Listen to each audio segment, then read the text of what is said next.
कुछ विसंगतियों की बात पूर्व सैनिक साथियों द्वारा मुझे बताई गई और मैंने भी उसको देखा।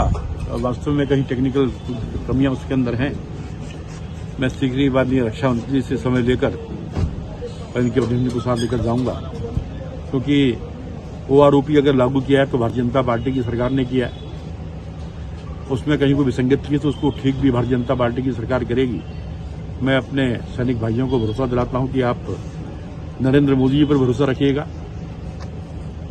वो ऐसा व्यक्ति है जिसे आपने देखा होगा कि जो दिवाली बनाने के लिए सैनिकों के बीच में जाता हो तो वो सैनिकों की कितनी चिंता करता होगा। और मुझे पूरा भरोसा है कि जो विषय आपने उठाए हैं रक्षा मंत्री जी के माध्यम से उन तक पहुंचेंगे और उसका निराकरण।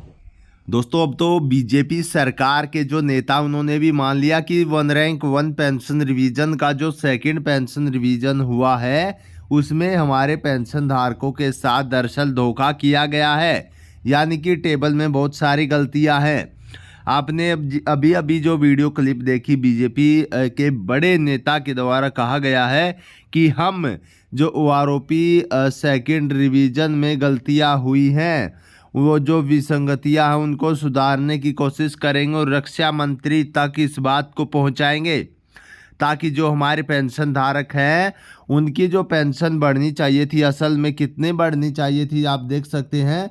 सिपाही रैंक की 3500 तक बेसिक पेंशन बढ़नी चाहिए थी, ठीक है। उसके बाद जो 15 साल वाले हैं या फिर नायक रैंक है उनकी यहाँ पर इतनी पेंशन बढ़नी चाहिए थी, अलाउंस मिलाकर। अब जो नई पेंशन होनी चाहिए थी दोस्तों, आप देख भी सकते हैं स्क्रीन पर, नायक रैंक की लगभग 7000 6000 तक पेंशन बढ़नी चाहिए थी। हवलदार की पेंशन टोटल अलाउंस मिलाकर यहाँ पर बढ़नी चाहिए थी 7 से 8 हजार तक।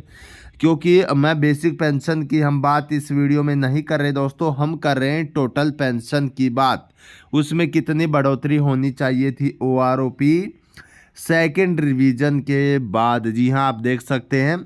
उसी प्रकार से नायब सूबेदार की भी यहाँ पर पेंशन कितनी बढ़ोतरी होनी चाहिए, 9000 से 10,000 तक उनकी बढ़ोतरी होनी चाहिए। सूबेदार की बात करें तो 11,000 से 13,000 तक। तो इस प्रकार से जो बढ़ोतरी होनी चाहिए थी वो बढ़ोतरी ना कर मोदी सरकार ने एक मनमानी टेबल हमारे मुंह पर थोपी। उसका अब भुगतान मोदी सरकार खुद करेगी। टेबल बदले या फिर हमारे पेंशन धारकों का जो पैसा बनता वो दे। अब इसके बारे में आपकी क्या राय है कमेंट बॉक्स में ज़रूर बताइए। जैसी जैसी अपडेट आती रहेंगे हम आपके साथ जुड़ते रहेंगे। सभी को जय हिंद, जय भारत।